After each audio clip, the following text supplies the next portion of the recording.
এখানে বাসমতি পোলাও করব বলে এখানে চাল আমি বাসমতি রাইস ভিজিয়ে নিয়েছিলাম আধ ঘন্টা ধরে, দিয়ে জলটা আমি ছেঁকে নিয়েছি। এবার আমি এতে দিয়ে দেবো একটু হলুদ, অল্প দেবো, এটা কেন কালার হয়। এবার আর আমি দিয়ে দেবো এখানে অল্প করে ঘিটা তোমাদের যতটা আন্দাজ মতো দেবে তোমরা দিয়ে দেবে। এবার এটাকে আমি ভালো করে মিশিয়ে নেবো। আর আজকে আমি এতে দেবো কাশ্মীর থেকে, আমরা কাশ্মীর গেছিলাম, কাশ্মীর থেকে নিয়ে এসেছি আমি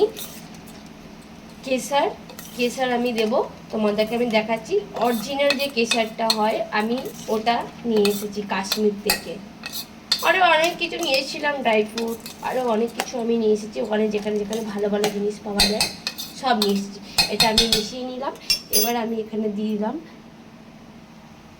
আমি আজকে এই ডেকচিটাতে করব, তার জন্য আমি এখানে দিয়ে দেবো ঘি।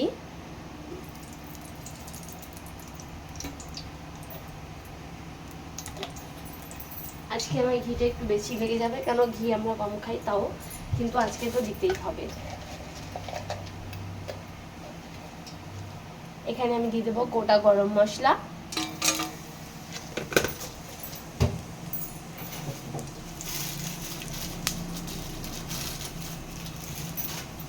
দুটো তেজপাতা দিয়ে দেবো একটুখানি ছিঁড়ে। এটা আমি ভালো করে ভেজে নিলাম। গোটা কাজুগুলো আমি ভেজে নেবো। এখানে নিয়ে নিয়েছি আমি কিশমিশ, এগুলো অল্প করে আমি ভেজে নেব।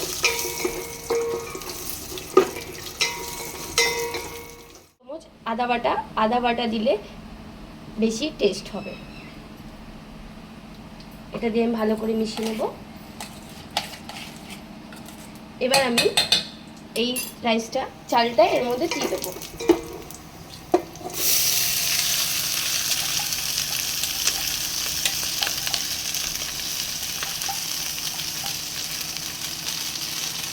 আমি এতে লঙ্কা দেবো না, কেন এটা আমি মিষ্টি মিষ্টি করব।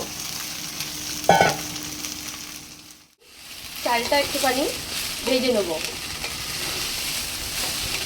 বেশি ভাজবো না, কেন চালটা যেহেতু আমি ভিজিয়ে রেখেছিলাম একটু নরম হয়ে গেছে। আমি কিন্তু 1 ঘন্টা ভেজাইনি, আমি 20 থেকে 30 মিনিট ভিজিয়ে রেখেছিলাম।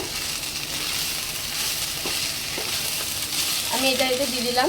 এবার আমি এতে দিয়ে দেবো জলটা আমি গরম করে রেখেছিলাম।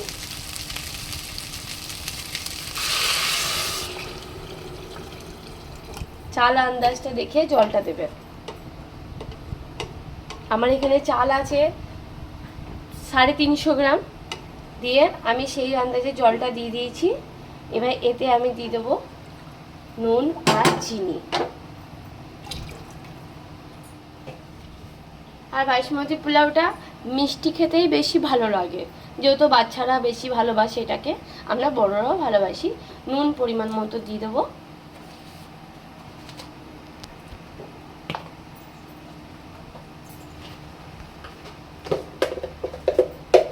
আমি এই সাইজের যে চামচটা আছে, এটা আমি 3 চামচ চিনি দিয়ে দেবো। আমি আগেই বলেছি তোমাদেরকে এটা মিষ্টি মিষ্টি হবে। 3 চামচ দিয়ে দিলাম।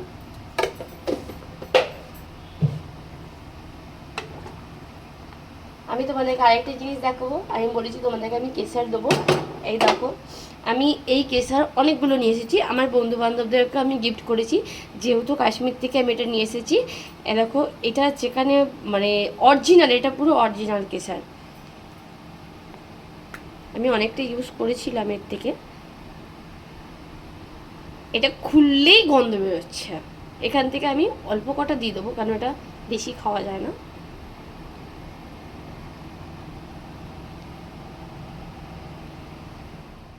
আমি এতটা কেশর নিয়েছি, এবার দুধ দেবো, কালারটা দেখবে কি সুন্দর চেঞ্জ হয়ে যাবে, দেখেছো?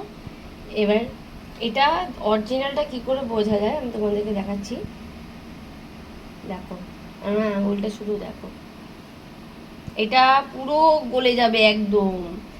আর যেটা আমরা এখান থেকে যেটা আমরা কিনি সেটা কিন্তু রবার্টের মতোই থাকে, আর এটা পুরো গলে যাবে।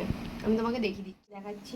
এরকম চেপে দিলে এরকম পুরো কালারটা বেরিয়ে আসছে, আর এক একটা কেশরের পুরো ইয়ে হয়ে যাচ্ছে। এটা হচ্ছে অরিজিনাল কেশর, ঠিক আছে। আমি এটাকে সব চটকে দেবো না, যেহেতু আমি রাইসটার মধ্যে দেবো। বাসন্তী পোলাওতে এটা দিলে কালারটা আরও সুন্দর আর টেস্ট হবে, সেন্টটা হেভি হবে। আমার অনেকটা হয়ে গেছে, আর 1% বাকি আছে। তার জন্য আমি এখানে যে দুধ দিয়ে যে কেশরটা ভিজিয়ে রেখেছিলাম এটা ওপর থেকে দিয়ে দেবো, তাহলে কালারটা বা সেন্ট দুটোই সুন্দর হবে। দেখো আমার কিন্তু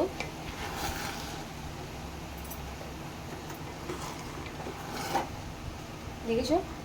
এবার আমি এটা আস্তে আস্তে আর একটু হতে দেবো, এখনো এটা একটু বাকি আছে, আর একটু এটা হবে।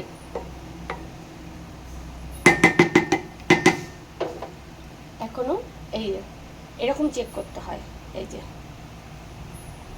এটা আর একটুখানি হবে।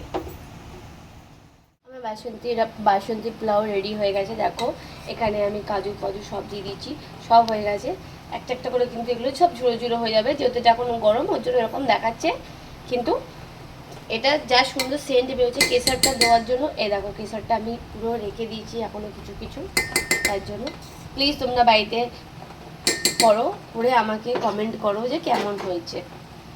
বাসন্তী পোলাও খেতে সবার ভালো লাগে, আর আমাদের বাড়িতে তো সব কিছুই ভালো লাগে, যেহেতু আমরা বাড়িতেই করে খাই, তার জন্য প্লিজ কেমন লাগলো বাড়িতে। এ দেখো পুরো এরকম, কিন্তু এটা পুরো ঝরঝরে হয়ে গেছে, আরও ঝরঝরে হয়ে যাবে যখন আমি প্লেটে দেবো, যেহেতু একটু যখন ঠান্ডা হবে এটা আরও সুন্দর হয়ে যাবে। কাজুগুলো আমি কিন্তু গোটা গোটা দিয়েছিলাম, কিশমিশগুলো তাই একই অবস্থা। দেখে নাও তোমরা, প্লিজ তোমরা বাড়িতে করে আমাকে কমেন্ট করবে। তোমরা কিন্তু কেউ কমেন্ট করছো না।